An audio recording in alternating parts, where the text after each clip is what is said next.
आइए कि जुड़ गई तोहरा से जाने ही कैसन बंधन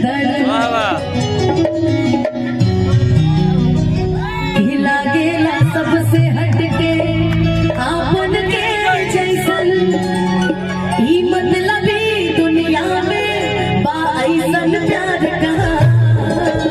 दुनिया कुछ भी बोलेंगे, लोग हमेशा एक थे, एक है और ऑलवेज एक रहेंगे। कि तोहरा जैसन भाई कहा, तोहरा जैसन प्यार कहा, तोहरा जैसन प्यार कहा, तोहरा जैसन भाई कहा, तोहरा जैसन प्यार कहा, तोहरा जैसन प्यार कहा।